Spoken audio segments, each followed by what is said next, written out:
Hello ಮಕ್ಕಳೇ, ಹೇಗಿದ್ದೀರಾ? Praise the lord. ಮಕ್ಕಳೇ, ನಾವು ಈ ಒಂದು ಬೈಬಲ್ ಯೂನಿಯನ್ನ ಸಂಡೇ ಸ್ಕೂಲ್ ಕಾರ್ಯಕ್ರಮಕ್ಕೆ ನಿಮ್ಮೆಲ್ಲರನ್ನು ಸ್ವಾಗತ ಬಯಸ್ತೇನೆ. ಮಕ್ಕಳೇ, ಕಳೆದ ವಾರದಲ್ಲಿ ನೀವು ಕಳಿಸಿದಂಥ ಪ್ರಶ್ನೆಗೆ ಉತ್ತರ, ಬಣ್ಣ ಹಾಕಿದ ಚಿತ್ರ ಮತ್ತು ಬಾಯ್ಪಾಠ ವಚನ ಇವೆಲ್ಲದಕ್ಕಾಗಿ ನಿಮಗೆ ವಂದನೆ ಹೇಳ್ತೇನೆ ಮತ್ತು ದೇವರಿಗೆ ಸ್ತೋತ್ರ ಹೇಳ್ತೇನೆ. ಮಕ್ಕಳೇ, ಈ ಸಮಯದಲ್ಲಿ ನಾವು ಸಂಡೇ ಸ್ಕೂಲ್ ಪ್ರಾರಂಭ ಮಾಡುವಾಗ ನಾವು ಕಣ್ಮುಚ್ಚಿ ಕರ್ತನ ಕಡೆಗೆ ದೃಷ್ಟಿಸುವವರಾಗಿರೋಣ. ಪ್ರಾರ್ಥನೆ ಮಾಡೋಣ. ಪ್ರೀತಿಯುಳ್ಳ ನಮ್ಮ ತಂದೆಯ ದೇವರೇ, ಈ ಸಮಯದಲ್ಲಿ ಮತ್ತೊಮ್ಮೆ ನಾವು ಭಾನುವಾರ ಶಾಲೆಗೆ ಸೇರಿ ಬಂದಿದ್ದೇವೆ. ಈ ಸಮಯದಲ್ಲಿ ಬಂದು ಸೇರಿರುವಂಥ ಎಲ್ಲ ಮಕ್ಕಳನ್ನು, ಈ ಕಾರ್ಯಕ್ರಮವನ್ನು ನೋಡುತ್ತಿರುವಂಥ ಪ್ರತಿಯೊಬ್ಬ ಮಕ್ಕಳನ್ನು ನೀನು ಬಹಳವಾಗಿ ಆಶೀರ್ವದಿಸು. ಯೋಸೇಫನಂತೆ ಪರಿಶುದ್ಧ ಜೀವಿತದಲ್ಲಿಯೂ ಮತ್ತು ಪೌಲನಂತೆ ಸಾಕ್ಷಿ ಜೀವಿತದಲ್ಲಿಯೂ ಈ ಮಕ್ಕಳನ್ನು ಬೆಳೆಸಬೇಕೆಂಬುದಾಗಿ ಬೇಡಿಕೊಳ್ಳುತ್ತೇವೆ. ಈ ಮಕ್ಕಳ ತಂದೆ ತಾಯಿಗಳನ್ನು ಆಶೀರ್ವದಿಸಿರಿ ಸ್ವಾಮಿ. ಹೀಗೆ ಈ ಪ್ರಾರ್ಥನೆಯನ್ನು ಯೇಸುವಿನ ನಾಮದಲ್ಲಿ ಬೇಡಿ ಹೊಂದಿದ್ದೇವೆ ತಂದೆಯೇ, ಆಮೇನ್. ಆಲ್ ಸೇ ಆಮೇನ್. ಓಕೆ ಮಕ್ಕಳೇ, ಈಗ ನಾವು ಸಂಡೇ ಸ್ಕೂಲ್ ಪ್ರಾರಂಭಿಸುವ ಹಾಗೆ ನಿಮ್ಮೆಲ್ಲರಿಗೂ ಚಿರಪರಿಚಿತವಾಗಿರುವಂಥ ಹಾಡನ್ನು ನಾವು ಕೇಳಿಸಿಕೊಳ್ಳೋದಕ್ಕೆ ಹೋಗೋಣ. ಈ ಸಮಯದಲ್ಲಿ ಸಂಡೇ ಸ್ಕೂಲ್ ಹಾಡು ಕೇಳೋಣ. ಈ ಹಾಡನ್ನು ನೀವು ಕಲೀರಿ ಮತ್ತು ನನಗೆ ವಿಡಿಯೋ ಮಾಡಿ ಕಳಿಸ್ಬೇಕಂತ ಕೇಳ್ಕೊಳ್ತೇನೆ. ಓಕೆ?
ಮಕ್ಕಳೇ, ಈ ಹಾಡನ್ನು ಕೇಳಿಸ್ಕೊಂಡ್ರಲ್ಲ, ಎಲ್ಲರೂ ಸಂತೋಷನಾ? ನಾನು ಅದಕ್ಕೆ ಪ್ರತಿ ಮಂಗಳವಾರ ಒಂದು ಹಾಡನ್ನು ಕಳಿಸ್ಕೊಡ್ತೇನೆ. ಇದಕ್ಕೆ ಆ್ಯಕ್ಷನ್ ಸಾಂಗ್ ಮಾಡಿ ನೀವು ಕಳಿಸ್ಕೊಡ್ರಿ. ಅತ್ಯುತ್ತಮವಾದದ್ದನ್ನು ನಾವು ಸೆಲೆಕ್ಟ್ ಮಾಡಿ ಅದನ್ನು ಈ ಯೂಟ್ಯೂಬ್ ಚಾನಲ್ಗೆ ಹಾಕ್ತೇವೆ. ಓಕೆ? ಹಾಗಾದರೆ ಈ ಹಾಡನ್ನು ನೀವು ಕಲಿತು ನನಗೆ ಕಳಿಸ್ಕೊಡಿ. ಈ ಸಮಯದಲ್ಲಿ ನಮ್ಮ ಮಧ್ಯದಲ್ಲಿ ಬಂಗಾರಪೇಟೆಯ ಫ್ಲಾರೆನ್ಸ್ ಆಂಟಿ ಇದ್ದಾರೆ. ಅವರು ಇವತ್ತು ಬೈಬಲ್ನ ಕಥೆಯನ್ನು ಹೇಳೋದಕ್ಕಿದ್ದಾರೆ. ಅವರನ್ನು ನಾವೆಲ್ಲರೂ ಸ್ವಾಗತ ಮಾಡೋಣ. ಮಕ್ಕಳೇ, ಹೇಗಿದ್ದೀರಾ? ಎಲ್ಲ ಚೆನ್ನಾಗಿದ್ದೀರಾ? ಸರಿ, ಈ ವಾರ ನೀವು ಮೊಬೈಲ್ ಸಂಡೇ ಸ್ಕೂಲಲ್ಲಿ ಕತೆ ಕೇಳಕ್ಕೆ ಕಾಯ್ತಾ ಇದ್ದೀರಲ್ವಾ? ಸರಿಯಪ್ಪ, ಕಳೆದ ವಾರ ಯಾವ ಕತೆ ಕೇಳಿಸ್ಕೊಂಡ್ರಿ ಹೇಳ್ರಿ ನೋಡೋಣ. ಪೌಲನು ಸೆರೆಮನೆಯಲ್ಲಿ ಹಾಕಲ್ಪಟ್ಟಿದ್ದ ಕಥೆಯನ್ನು ಕೇಳಿಸ್ಕೊಂಡ್ರಲ್ವಾ? ಸರಿ, ಪೌಲ ಶೀಲರನ್ನು ಸೆರೆಮನೆಯಲ್ಲಿ ಹಾಕಿದ್ದಾಗ ಅವರು ಭಯದಿಂದ ಅಳ್ತಾ ಕೂತಿದ್ರಾ? ಇಲ್ಲ ಅಲ್ವಾ? ಅವರು ದೇವರನ್ನು ಸ್ತುತಿಸಿ ಕೊಂಡಾಡುತ್ತಾ ಪ್ರಾರ್ಥನೆ ಮಾಡ್ತಾ ಇದ್ರು ಎಂಬುದಾಗಿ ನಾವು ಕಥೆಯಲ್ಲಿ ಕೇಳಿಸ್ಕೊಂಡ್ವಿ. ಅನಂತರ ಏನಾಯಿತು? ಆ ಒಂದು ಸೆರೆಮನೆಯ ಅಧಿಕಾರಿ ಯೇಸು ಸ್ವಾಮಿಯನ್ನು ರಕ್ಷಕನಾಗಿ ಕಂಡುಕೊಂಡಿದ್ದನ್ನು ಕೂಡ ನಾವು ಕಥೆಯಲ್ಲಿ ಕೇಳಿಸ್ಕೊಂಡವಲ್ವಾ? ಈ ದಿನ ನಾವು ಪೌಲನು ಅಥೇನ್ ಪಟ್ಟಣದಲ್ಲಿ ಚರ್ಚೆ ಮಾಡಿ ಯೇಸು ಸ್ವಾಮಿಯ ಒಂದು ಪುನರುತ್ಥಾನದ ಬಗ್ಗೆ ತಿಳಿಸಿದ ವಿಷಯವನ್ನು ನಾವು ಕಥೆಯಾಗಿ ಕೇಳಲಿದ್ದೇವೆ. ಇದನ್ನು ನಾವು ಸತ್ಯವೇದದಲ್ಲಿ ಅಪೊಸ್ತಲರ ಕೃತ್ಯಗಳು 17ನೇ ಸಂಧಿ 16ರಿಂದ 34ನೇ ವಚನದಲ್ಲಿ ನಾವು ನೋಡ್ತೀವಿ. ನಿಮಗೆ ಅಥೇನ್ ಪಟ್ಟಣ ಇದ್ರ ಬಗ್ಗೆ ಸಂಕ್ಷಿಪ್ತವಾಗಿ ಕೆಲವು ವಿಷಯಗಳನ್ನು ನಾನು ತಿಳಿಸಕ್ಕೆ ಇಷ್ಟಪಡ್ತೀನಿ ಮಕ್ಕಳೇ. ಕ್ರಿಸ್ತಪೂರ್ವ 5 ಹಾಗೂ 4ನೇ ಶತಮಾನದಲ್ಲಿ ಅಥೇನ್ ಪಟ್ಟಣವು ಅತ್ಯುತ್ತಮ ತತ್ವಜ್ಞಾನಿಗಳಿಂದ ಕೂಡಿದ ತತ್ವಜ್ಞಾನಿಗಳ ದೇಶವಾಗಿತ್ತು. ಪ್ಲೂಟೋ, ಅರಿಸ್ಟಾಟಲ್ ಎಂಬ ತತ್ವಜ್ಞಾನಿಗಳ ತವರೂರಾಗಿತ್ತು. ಅಥೇನ್ ವಿಶ್ವವಿದ್ಯಾಲಯವು ಪ್ರಸಿದ್ಧಿಯನ್ನು ಪಡೆದಿತ್ತು. ಇಲ್ಲಿಯ ಜನರು ಜ್ಞಾನಿಗಳು, ಧಾರ್ಮಿಕ ವಿಚಾರಗಳಲ್ಲಿ ಯಾರಿಗೂ ಕಡಿಮೆ ಇಲ್ಲದವರು ಆಗಿದ್ದರು. ಇಂತಹ ಐತಿಹಾಸಿಕ ಹಿನ್ನೆಲೆಯುಳ್ಳ ಅವರ ಮಧ್ಯದಲ್ಲಿ ಏನಾಯಿತು ಗೊತ್ತಾ, ಒಂದ್ಸಾರಿ ನಮ್ಮ ಪೌಲನು ಸುವಾರ್ತೆಯನ್ನು ಸಾರುತ್ತಾ, ಕ್ರಿಸ್ತನ ಸುವಾರ್ತೆಯನ್ನು ಸಾರುತ್ತಾ ಈ ಅಥೇನ್ ಪಟ್ಟಣದಲ್ಲಿ ಬಂದು ಶೀಲಾ ಮತ್ತು ತಿಮೋಥೆಯರಿಗಾಗಿ ಕಾಯ್ತಾ ಇರ್ತಾನೆ. ಆಗ ಕಾಯುವಂಥ ಸಮಯದಲ್ಲಿ ಆ ಅಥೇನ್ ಪಟ್ಟಣವನ್ನು ಸ್ವಲ್ಪ ಸಮಯ ಸುತ್ತಾಡಿ ಬರೋದಕ್ಕೆ ಹೋಗ್ತಾರೆ. ಹೋದಾಗ ಏನಾಯಿತು ಗೊತ್ತಾ, ಎಲ್ಲಿ ನೋಡಿದರೂ ಆ ಪಟ್ಟಣದಲ್ಲಿ ವಿಗ್ರಹಗಳೇ ಇರುವುದನ್ನು ನೋಡಿ ಅವನ ಮನಸ್ಸು ಕುದೀತದೆ. ಮತ್ತೆ ಅವನಿಗೆ ಬಹಳ ನೋವು ಉಂಟಾಗುತ್ತದೆ. ಇಲ್ಲಿನ ಜನರು ಎಷ್ಟು ಭಯಂಕರವಾಗಿ ಈ ಒಂದು ಧಾರ್ಮಿಕ ವಿಚಾರದಲ್ಲಿ ಹಿಂದುಳಿದಿದ್ದಾರೆ, ನಿಜ ದೇವರನ್ನು ತಿಳ್ಕೊಳ್ಳದೇ ಇದ್ದಾರೆ ಅಂತ ಅವನು ಯೋಚನೆ ಮಾಡಿ ಏನು ಮಾಡ್ತಾನೆ, ಅವರನ್ನು ಒಂದು ಚರ್ಚೆ ಅಂದರೆ ಏನು, ನೀವು ಶಾಲೆಗಳಲ್ಲಿ ಚರ್ಚಾ ಸ್ಪರ್ಧೆ ಮತ್ತು ಡಿಬೇಟ್ ಎಂಬುದಾಗಿ ಈ ಒಂದು ವಿಷಯವನ್ನು ಕುರಿತು ಚರ್ಚೆ ಮಾಡೋದು ಕೇಳಿಸ್ಕೊಂಡಿದ್ದೀರಲ್ವಾ, ನೀವು ಮಾಡಿರ್ತೀರ ಅಲ್ವಾ. ಅದೇ ರೀತಿ ಈತನೇನು ಮಾಡ್ದ, ಅಲ್ಲಿರುವಂತಹ ಒಂದು ಆ ಪಟ್ಟಣದ ಜನರ ಮಧ್ಯದಲ್ಲಿ ಚರ್ಚೆಯನ್ನು ಮಾಡೋದಕ್ಕೆ ಒಂದು ಏರ್ಪಾಡು ಮಾಡ್ತಾನೆ. ಆ ಸಮಯದಲ್ಲಿ ಆತನು ಬಹಳ ಅಲ್ಲಿನ ಜನರ ಈ ಬಲಹೀನತೆಗಳನ್ನು ಖಂಡಿಸದೆ ಅವರೊಡನೆ ಪ್ರೀತಿಯಿಂದ ಸೌಹಾರ್ದತೆಯಿಂದ ಕೆಲವು ಚರ್ಚೆಗಳನ್ನು ನಡೆಸ್ತಾನೆ. ಅವರಲ್ಲಿದ್ದ ಉತ್ತಮ ಜ್ಞಾನ, ದೇವರ ಮೇಲಣ ನಂಬಿಕೆ ಇವುಗಳನ್ನು ಮೆಚ್ಚುವವನಾಗಿ ಸತ್ಯವನ್ನು ಅವರ ಮಾತಿನಿಂದಲೇ ತೆರೆದ ಪುಸ್ತಕದಂತೆ ಸ್ಪಷ್ಟಪಡಿಸುತ್ತಾನೆ. ಯಹೂದಿ ಮತಾವಲಂಬಿಗಳು ಸಂಗಡಲು ಮತ್ತು ಎಫಿಕೋರಿಯರು, ಸ್ತೋಯಿಕರು ಎಂಬ ತತ್ವ ವಿಚಾರಕರ ಸಂಗಡ ಆತನು ಚರ್ಚೆ ಮಾಡೋದಕ್ಕೆ ಪ್ರಾರಂಭ ಮಾಡ್ತಾನೆ. ಈ ಸಮಯದಲ್ಲಿ ಪೌಲನು ಅವರಿಗೆ ಕೆಲವು ವಿಷಯಗಳನ್ನು ಚರ್ಚಿಸುತ್ತಾ ಹೇಳಿದ್ದೇನೆಂದರೆ, ನಾನು ನಿಮ್ಮ ಪಟ್ಟಣದಲ್ಲಿ ತಿರುಗಾಡುತ್ತಾ ನೀವು ಪೂಜಿಸುವ ದೇವತಾ ಪ್ರತಿಮೆಗಳನ್ನು ಚೆನ್ನಾಗಿ ನೋಡುತ್ತಾ ಇದ್ದಾಗ ಒಂದು ಬಲಿಪೀಠವು ನನ್ನ ಕಣ್ಣಿಗೆ ಬಿತ್ತು. ಅದರ ಮೇಲೆ ತಿಳಿಯದ ದೇವರಿಗೆ ಎಂದು ಬರೆದಿತ್ತು. ಆದ ಕಾರಣ ನೀವು ಯಾವುದನ್ನು ತಿಳಿಯದೆ ಪೂಜಿಸುತ್ತೀರೋ ಅದನ್ನೇ ನಿಮಗೆ ತಿಳಿಯಪಡಿಸುತ್ತೇನೆ, ಕೇಳಿರಿ. ಜಗತ್ತನ್ನು ಅದರಲ್ಲಿರುವ ಎಲ್ಲ ವಸ್ತುಗಳನ್ನು ಉಂಟು ಮಾಡಿದ ದೇವರು ಭೂಮಿ ಆಕಾಶಗಳ ಒಡೆಯನಾಗಿರುವುದರಿಂದ ಆತನು ಕೈಯಿಂದ ಕಟ್ಟಿರುವ ಗುಡಿಗಳಲ್ಲಿ ವಾಸ ಮಾಡುವವನಲ್ಲ. ತಾನೇ ಎಲ್ಲರಿಗೂ ಜೀವಶ್ವಾಸ ಮುಂತಾದದ್ದೆಲ್ಲವನ್ನು ಕೊಡುವವನಾಗಿರಲಾಗಿ ಕೊರತೆ ಇದ್ದವನಂತೆ ಮನುಷ್ಯರ ಕೈಗಳಿಂದ ಸೇವೆ ಹೊಂದುವವನೂ ಅಲ್ಲ. ಆತನಲ್ಲಿಯೇ ನಾವು ಜೀವಿಸುತ್ತೇವೆ, ಚಲಿಸುತ್ತೇವೆ, ಇರುತ್ತೇವೆ. ದೈವವು ಮನುಷ್ಯನ ಶಿಲ್ಪ ವಿದ್ಯೆಯಿಂದಲೂ ಕಲ್ಪನೆಯಿಂದಲೂ ಕೆತ್ತಿರುವ ಚಿನ್ನ, ಬೆಳ್ಳಿ, ಕಲ್ಲುಗಳಿಗೆ ಸಮಾನವೆಂದು ನಾವು ಭಾವಿಸಬಾರದು. ಆತನು 4 ದಿಕ್ಕಿನಲ್ಲಿರುವ ಮನುಷ್ಯರೆಲ್ಲರೂ ತನ್ನ ಕಡೆಗೆ ತಿರುಗಿಕೊಳ್ಳಬೇಕೆಂದು ಅಪ್ಪಣೆ ಕೊಡುತ್ತಾನೆ. ದೇವರು ಭೂಲೋಕದ ನ್ಯಾಯ ವಿಚಾರಣೆಗೆ ಮಾಡುವುದಕ್ಕೆ ಒಂದು ದಿವಸವನ್ನು ಗೊತ್ತು ಮಾಡಿದ್ದಾನೆ. ಅದಕ್ಕಾಗಿ ಯೇಸುವನ್ನು ಸತ್ತವರೊಳಗಿಂದ ಎಬ್ಬಿಸಿದ್ದರಲ್ಲಿ ಇದನ್ನು ನಂಬುವ ಎಲ್ಲರಿಗೂ ಆಧಾರ ಕೊಟ್ಟಿದ್ದಾನೆ ಅಂದನು. ಸತ್ತವರು ಎದ್ದು ಬರುವ ವಿಷಯದಲ್ಲಿ ಬೋಧಿಸಿದಾಗ ಕೆಲವರು ಅಪಹಾಸ್ಯ ಮಾಡಿದರು. ಕೆಲವರು ಈ ವಿಷಯವಾಗಿ ನಾವು ಇನ್ನೊಂದು ಸಾರಿ ಕೇಳುತ್ತೇವೆಂದು ಹೇಳಿದರು. ಆದರೆ ಆತನನ್ನು ಅಂದರೆ ಯೇಸುವನ್ನು ಕೆಲವರು ನಂಬಿ ಪೌಲನ ಜೊತೆಯಲ್ಲಿ ಇನ್ನೂ ಹೆಚ್ಚಾಗಿ ತಿಳ್ಕೊಳ್ಳೋದಕ್ಕೆ, ಅರ್ಥ ಮಾಡಿಕೊಳ್ಳುವುದಕ್ಕೆ ಇನ್ನೂ ಹೆಚ್ಚೆಚ್ಚಾಗಿ ಚರ್ಚಿಸುತ್ತಾ ಯೇಸು ಸ್ವಾಮಿಯನ್ನು ನಂಬಿ ಯೇಸು ಸ್ವಾಮಿಯಲ್ಲಿ ರಕ್ಷಣೆಯನ್ನು ಹೊಂದಿದ್ರು ಎಂಬುದಾಗಿ ನಾವು ಈ ಭಾಗದಲ್ಲಿ ನೋಡ್ತೀವಿ. ಅಥೇನ್ ಪಟ್ಟಣದ ಜನರಿಗೆ ಪೌಲನು ಯೇಸು ಸ್ವಾಮಿಯನ್ನು ಪರಿಚಯ ಮಾಡಿದ ವಿಷಯವನ್ನು ನಾವು ಕೇಳಿದ್ದೇವೆ.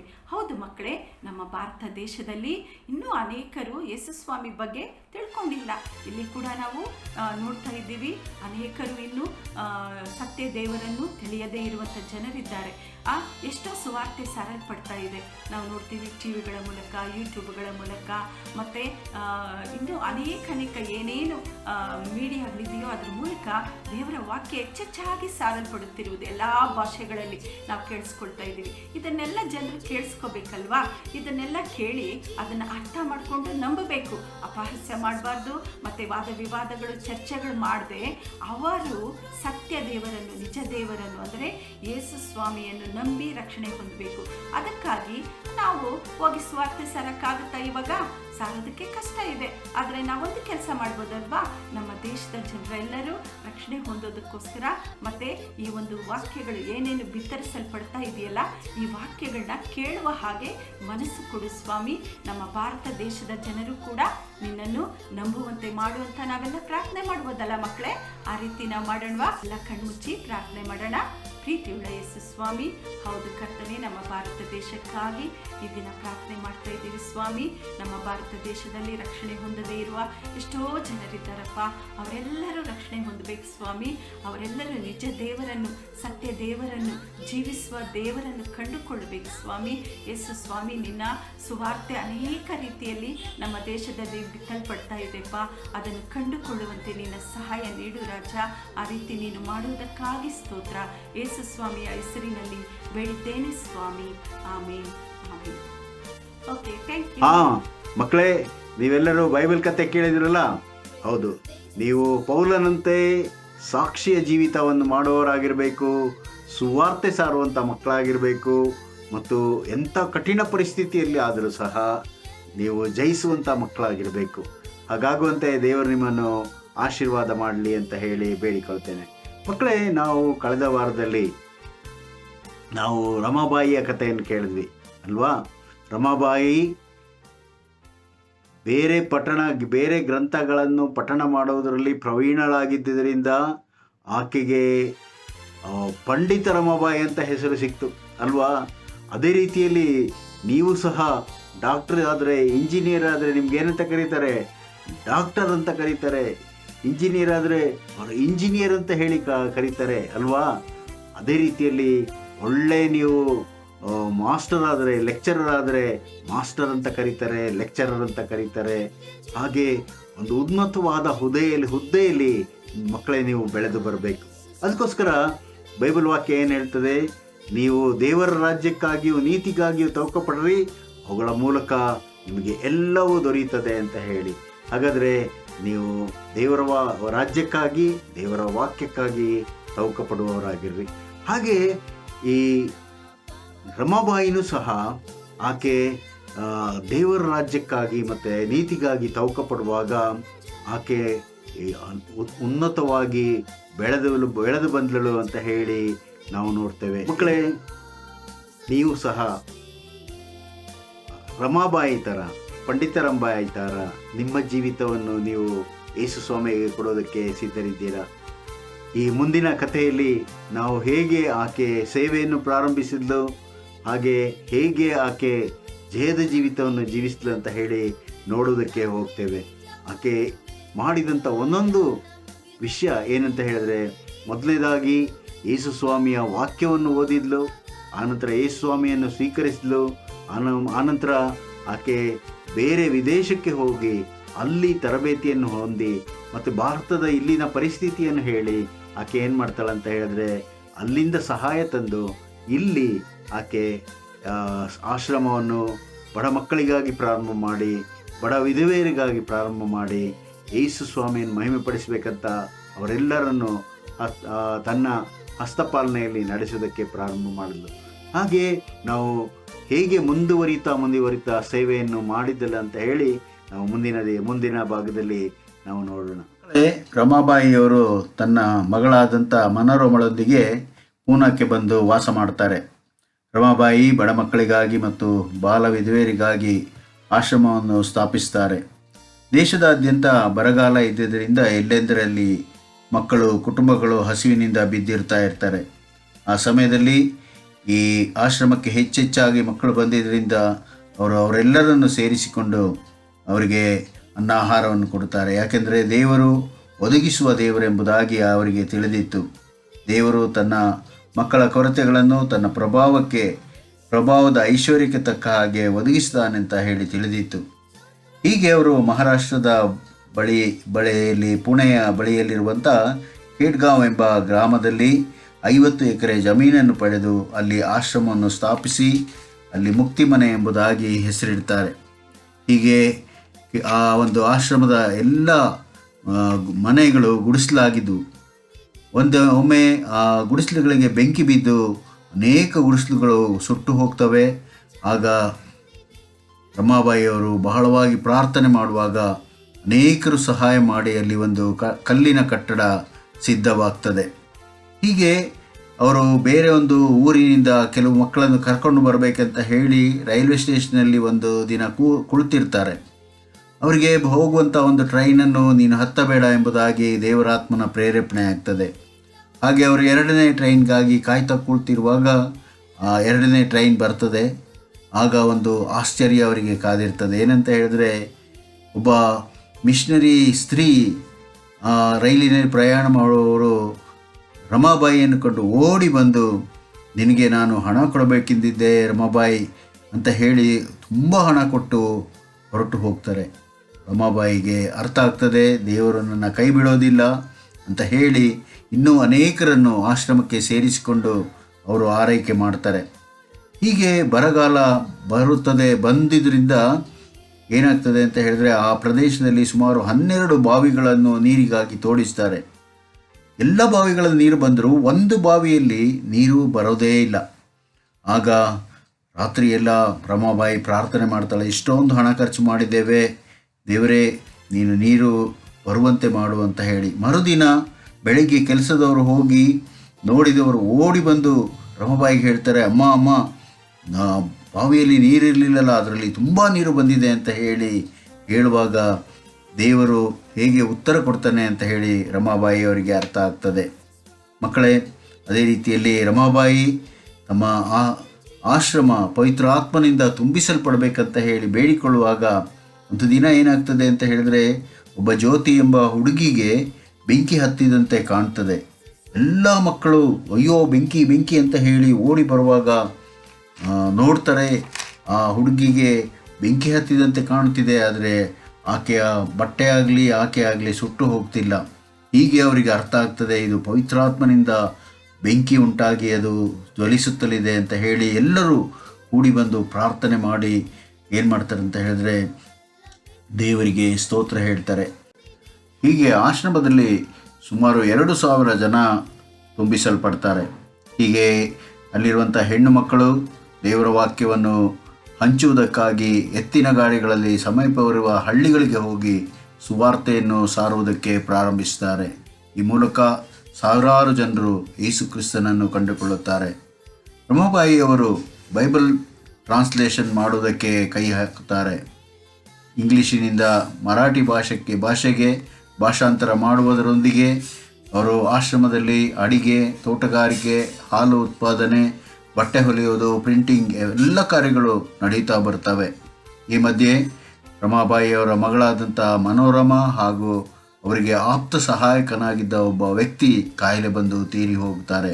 ಈ ಘಟನೆಯಿಂದಾಗಿ ರಮಾಬಾಯಿಯವರು ಬಹಳ ಆಘಾತಕ್ಕೆ ಒಳಗಾಗಿ ನೊಂದುಕೊಳ್ಳುತ್ತಾರೆ.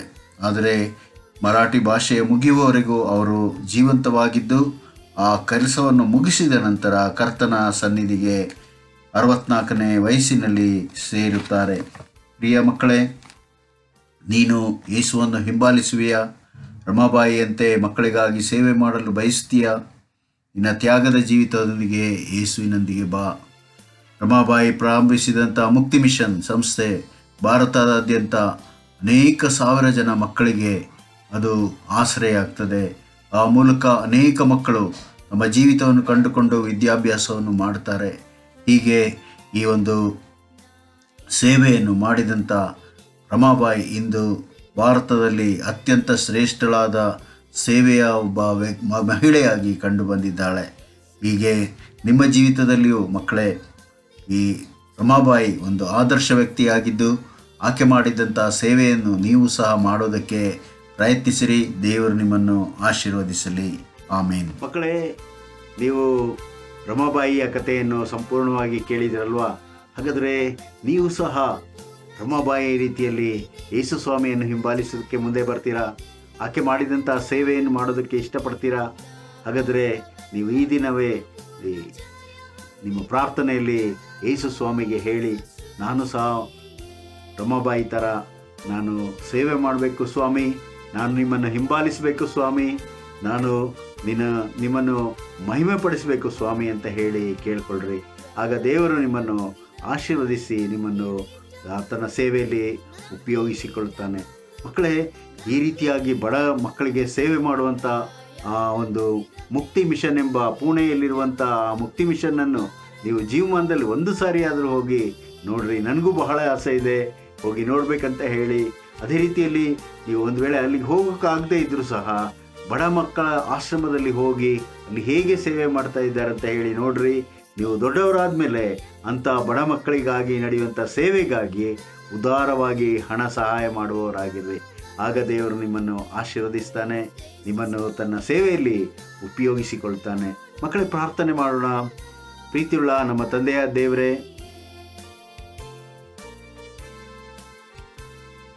ಪ್ರಾರ್ಥನೆ ಮಾಡೋಣ. ಪ್ರೀತಿಯುಳ್ಳ ನಮ್ಮ ತಂದೆಯ ದೇವರೇ, ನೀನು ಎಲ್ಲ ಜನರ ಕೊರತೆಗಳನ್ನು ನೀಗುವಂಥ ದೇವರು. ಆ ರೀತಿಯಾಗಿ ಕೊರತೆಗಳನ್ನು ನೀಗುವುದಕ್ಕೆ ನಿನ್ನ ಮಕ್ಕಳನ್ನು ನೀನು ಸಿದ್ಧಪಡಿಸುತ್ತಿ, ಅವರ ಮೂಲಕ ನೀನು ಸಹಾಯವನ್ನು ಪಡೆದು ನೀನು ಸಾವಿರಾರು ಜನ ಬಡ ಮಕ್ಕಳಿಗೆ ಅನ್ನ ಆಹಾರವನ್ನು ಕೊಡುವಂತೆ ಮಾಡುತ್ತಿ. ಹೀಗೆ ಸ್ವಾಮಿ, ಈ ಮಕ್ಕಳು ಕೇಳಿದಂಥ ಅನೇಕ ಮಕ್ಕಳು ನಿನ್ನ ಸೇವೆಗಾಗಿ ಸಹಾಯ ಕೊಡುವಂಥ ಮಕ್ಕಳಾಗುವಂತೆ ನೀವು ಬಲಪಡಿಸಿರಿ. ಮಕ್ಕಳ ತಂದೆ ತಾಯಿಗಳನ್ನು ಆಶೀರ್ವದಿಸಿರಿ, ಮಕ್ಕಳ ಸಂಡೇ ಸ್ಕೂಲ್ ಟೀಚರ್ಸನ್ನು ಆಶೀರ್ವದಿಸಿರಿ, ಅವರ ಸಭೆಗಳನ್ನು ಆಶೀರ್ವದಿಸಿರಿ ಮತ್ತು ಎಲ್ಲ ಸಂಡೇ ಸ್ಕೂಲ್ ಟೀಚರ್ಸ್ ಅವರನ್ನು ಆಶೀರ್ವದಿಸಿರಿ ಎಂಬುದಾಗಿ ಬೇಡುತ್ತೇವೆ. ಹೀಗೆ ಘನಮಾನ ಸ್ತುತಿ ಸ್ತೋತ್ರ ನಿಮಗೆ ಸಲ್ಲಿಸ್ತಾ ಈ ಪ್ರಾರ್ಥನೆಯನ್ನು ಯೇಸುವಿನ ನಾಮದಲ್ಲಿ ಬೇಡಿದ್ದೇವೆ ತಂದೆಯೇ, ಆಮೇನ್. ಆಲ್ ಸೇ ಆಮೇನ್.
ಸ್ವಾಮಿಗಳೇ, ನಾನು ರಕ್ಷಣೆ ಹೊಂದುವುದಕ್ಕೆ ಏನು ಮಾಡಬೇಕೆಂದು ಕೇಳಲು ಅವರು, ಕರ್ತನಾದ ಯೇಸು ಕ್ರಿಸ್ತನ ಮೇಲೆ ನಂಬಿಕೆ ಇಡಬೇಕು, ಆಗ ನೀನು ರಕ್ಷಣೆ ಹೊಂದುವಿ, ನಿನ್ನ ಮನೆಯವರು ರಕ್ಷಣೆ ಹೊಂದುವರು ಎಂದು ಹೇಳಿ ಅವನಿಗೂ ಅವನ ಮನೆಯವರಿಗೂ ದೇವರ ವಾಕ್ಯ ತಿಳಿಸಿದರು.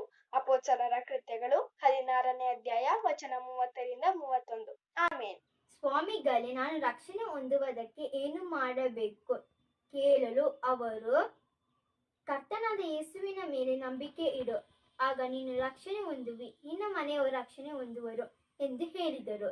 ಅಪೊಸ್ತಲ ಕೃತ್ಯಗಳು 16ನೇ ಅಧ್ಯಾಯ 30-31. ಧನ್ಯವಾದಗಳು. ನಾನು ರಕ್ಷಣೆ ಹೊಂದುವುದಕ್ಕೆ ಏನು ಮಾಡಬೇಕೆಂದು ಕೇಳಲು ಅವರು, ಕರ್ತನಾದ ಯೇಸುವಿನ ಮೇಲೆ ನಂಬಿಕೆ ಇಡು, ಆಗ ನೀನು ರಕ್ಷಣೆ ಹೊಂದುವಿ, ನಿನ್ನ ಮನೆಯವರು ರಕ್ಷಣೆ ಹೊಂದುವರು ಎಂದು ಹೇಳಿದರು.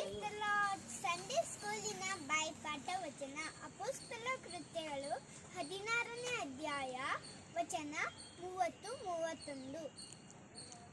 ಸ್ವಾಮಿಗಳೇ, ನಾನು ರಕ್ಷಣೆ ಹೊಂದುವುದಕ್ಕೆ ಏನು ಮಾಡಬೇಕು ಎಂದು ಕೇಳಲು ಅವನು, ಕರ್ತನಾದ ಯೇಸುವಿನ ಮೇಲೆ ನಂಬಿಕೆ ಇಡು, ಆಗ ನೀನು ರಕ್ಷಣೆ ಹೊಂದುವಿ, ನಿನ್ನ ಮನೆಯವರು ರಕ್ಷಣೆ ಹೊಂದುವರು ಎಂದು ಹೇಳಿದನು.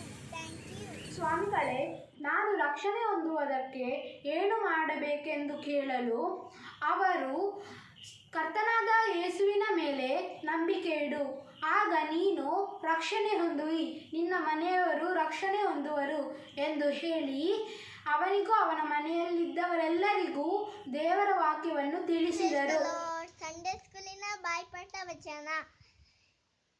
ಸ್ವಾಮಿಗಳೇ, ನಾನು ರಕ್ಷಣೆ ಹೊಂದುವುದಕ್ಕೆ ಏನು ಮಾಡಬೇಕೆಂದು ಕೇಳಲು ಅವರು, ಕರ್ತನಾದ ಯೇಸುವಿನ ಮೇಲೆ ನಂಬಿಕೆ ಇಡು, ಆಗ ನೀನು ರಕ್ಷಣೆ ಹೊಂದುವೆ, ನಿನ್ನ ಮನೆಯವರು ರಕ್ಷಣೆ ಹೊಂದುವರು ಎಂದು ಹೇಳಿದರು. My name is Namrata. ಈ ದಿನದ ಬಾಯ್ಪಾಠ ವಚನ.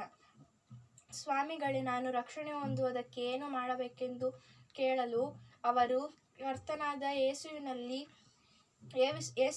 ಮೇಲೆ ನಂಬಿಕೆ ಇಡು, ಆಗ ನೀನು ರಕ್ಷಣೆ ಹೊಂದುವಿ, ನಿನ್ನ ಮನೆಯವರು ರಕ್ಷಣೆ ಹೊಂದುವರು ಎಂದು ಹೇಳಿ. ಈ ವಾರದಲ್ಲಿ ಸರಿ ಉತ್ತರವನ್ನು ಕಳಿಸಿದವರು ಎವಲಿನ್ ಸಿಂಚನ ಮೈಸೂರು, ತಿವೋನಾ ಬೆಟಗೇರಿ ಹುಬ್ಬಳ್ಳಿ, ಡೆನಿನಾ ರೌತ್ ಶುಂಠಿಕೊಪ್ಪ, ಏಂಜಲಿನಾ ಸಿಲ್ಜಿ Shunthikoppa, Calvin Amit Mysuru, Christina and Clara Kamagere, Hansika Fedora Mysuru, ಜೆರಿನಾ ಡೆಶೋನ್ Mysuru, Calvin Jeffrey Shivamogga, Lydia Louis Das Mysuru, Evangeline Bangarapete, Elisha Suhas Bangarapete ಮತ್ತು ನಮ್ರತಾ ತುಮಕೂರು.